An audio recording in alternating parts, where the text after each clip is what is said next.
Hi, I'm Kerrys, author of the international best-selling book, How Would Love Respond, and the creator and founder of Action Heroes, Inc. Something you're going to find out about very soon and you're going to love. I'm very excited about myself and can't wait to share it with you.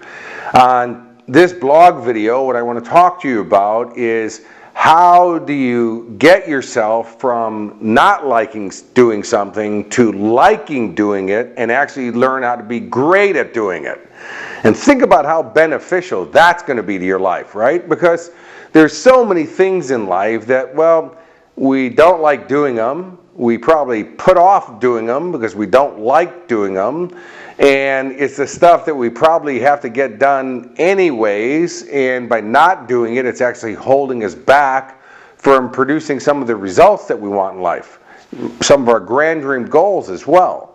I'll give you an example of that. And that is, years ago, I was building a website for my Life Success Club, and the website wound up costing me about $140,000 from some shady characters who said they were going to build it for me. And I know that's some crazy numbers when you think about that for a website. And this is like 10 years ago. $140,000 never worked right. These guys were selling me plugins that they were buying cheap and selling to me as they were developing them themselves.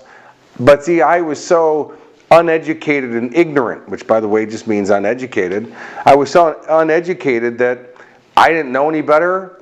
I was like leading a blind guy right off a cliff, and spent all this money for something that never worked right, and pretty soon I had to scrap that whole idea and go somewhere else. What I did is I learned how to get educated. I learned how to build my own websites. I've learned how to do internet marketing, all that stuff. But when I first started down that journey, it was so intimidating, so scary, new language, something that I didn't know anything about. And because of that, I avoided it for a long time, and as you see, I paid dearly for it. Not just financially, but also time, embarrassment, humiliation, all the rest of these things from the ripple effect of what this did.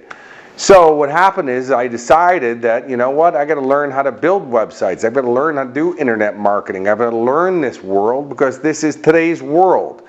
If you don't learn this new stuff in life, and by the way, this is for me, there's going to be areas in your life, if you don't learn it, you become a dinosaur. You extinct yourself. Why? The world's evolving, you're not. So we have to learn things in life that maybe we're uncomfortable with, maybe we don't like doing it, and you probably have to do it anyways, but yet if you were great at it and enjoyed it, which by the way would help you get great at it, man, your world opens up. Another example of that is I study martial arts. I do a thing called a martial art called Aikido. Well, Aikido, for years you have to learn how to be uncomfortable and uncoordinated, not very good at it, and you're doing it a long time and you're not, very proficient at it. But how do you keep yourself coming back? If you want to really succeed in it, you want to get your black belt or wherever you want to go with it, how do you do that? Well, you have to find a way to like your dislikes. You have to learn how to like being uncoordinated and being not very good at it, and keep showing up, because it's to keep showing up and having an open and unprejudiced mind, that proper mindset, that all of a sudden it starts improving and it starts getting better and it starts getting better, and pretty soon, wow, you're starting to get some skills in it. Does it make some sense? And then you stay with it long enough, you'll be an expert at it. So the key is how do we get ourselves to like it so that we can improve on it and actually get great at it. Sound like a great subject today? I know you're going to love this. So the first thing that we have to do is get ourselves in action, right? So how do we do that? Well, the key is to celebrate in advance. See yourself succeeding with it. Tell yourself the story, and I mean verbally, out loud, about seeing yourself producing the result, seeing yourself loving it. You do it with enough passion and enthusiasm, the subconscious mind cannot tell the difference between what's real or what's vividly imagined, right? And by the way, that's just called being a visionary. You got to have that vision of your future, see the outcome. So you got to celebrate it in advance, because that's going to get you to feel good about it. And if you feel good about it, you're going to go do it, right? Then, Every time that you take the action, whatever that is, even if it's just small and incremental action, after you get done doing it, you have to celebrate. Celebrate while you're doing it even. Awesome, I did that. Fantastic. No, I'm not an expert at it, yet I did it. I'm proud of myself. And you have to do this verbally. You have to really be animated about it. You can't, well, that's pretty good. You know, that's not helping you. And it's hurting you. Why? Your brain's linking up pain or boredom to doing it. Well, you're not going to want to do it. You have to start linking up the perception of pleasure to it, of enjoyment to it. So celebrate, celebrate, celebrate. And this is just something people just don't do enough of. It's funny how you're so fast to jump on yourself and criticize yourself for what you're not doing, but so hard at allowing yourself to celebrate and pat yourself on the back for what you are doing. Instead of reverse that. Instead of any criticism, start acknowledging yourself for everything you're doing approximately right. And listen to the words, approximately right. So every little increment that you're moving forward, every little piece, celebrate, acknowledge yourself for it. Celebrate, acknowledge yourself for it. And your brain's going to link up more and more pleasure to the idea of doing this activity, and you're going to want to do more and more of it. Make sense? Then, after you complete that day's session of doing whatever this is we're talking about, whatever that is, after you finish it, you celebrate. The next thing you're going to do is called journalizing.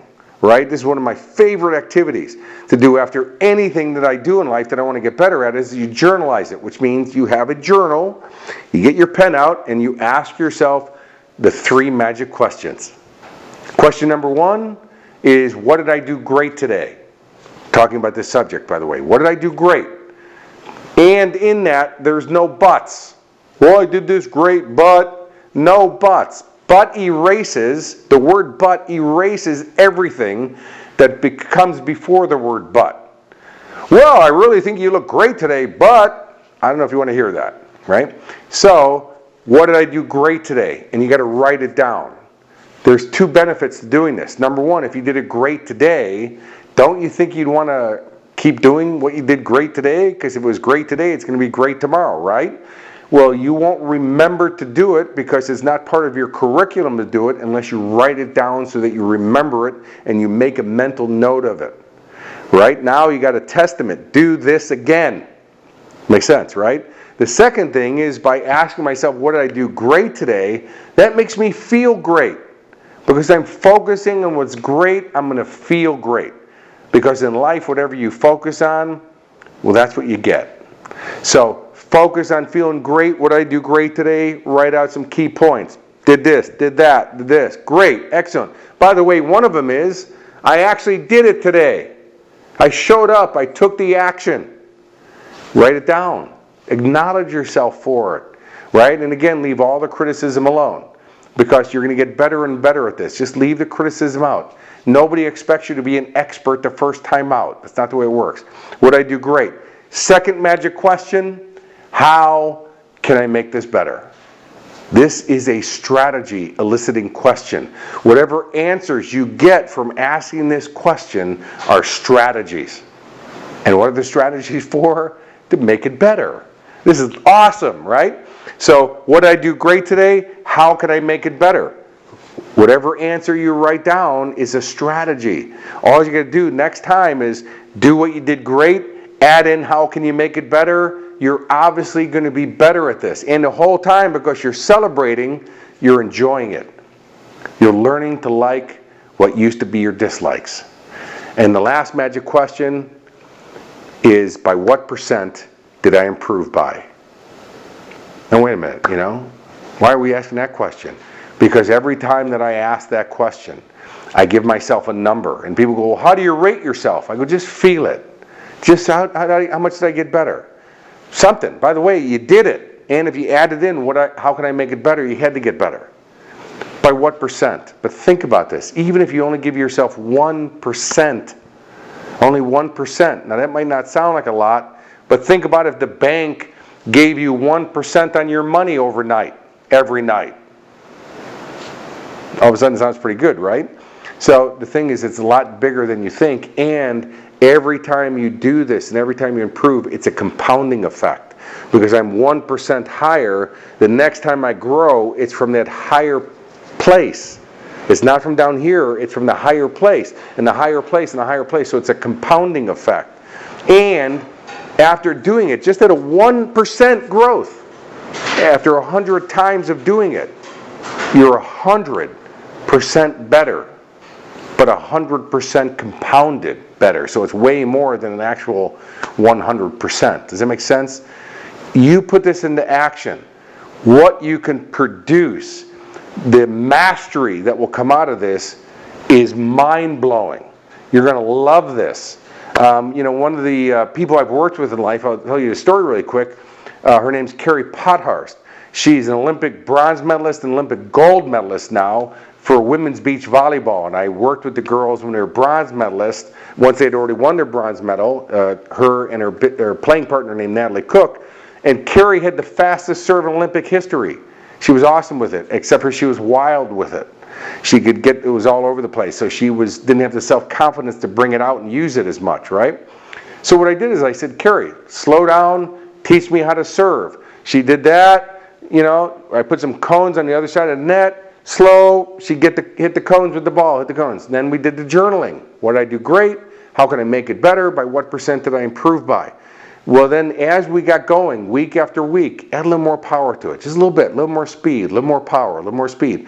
As we were going up and up, well, once she got back to full speed and full power, because she developed this habit of improvement, this habit of acknowledging herself, this habit of education, right? What happened, and then seeing those percentages, which by the way, seeing those consistent growth numbers gave her certainty. And so when we went to the 2000 Olympics, we went up against the best team in the world known as the Brazilians, and it was Kerry's laser-focused, powerful serve. And by the way, at that time, I believe Kerry is 38 years old, in the Olympics playing women's beach volleyball team. She broke the speed record for the fastest serve in Olympic history 5 times in one Olympics, and was serving it at 85 kilometers an hour. And it was her dropping those aces anywhere she wanted to on the field was one of our secret weapons that helped those girls win the gold medals. That's the power of this. Put these strategies into your life and you too will become golden. I hope this was valuable for you. I look forward to your comments after these videos. I love reading them. By the way, I read every one of them. If there's any subjects or topics you want me to talk about, please write those in the comment section below. And until I talk with you again, have a most outstanding day.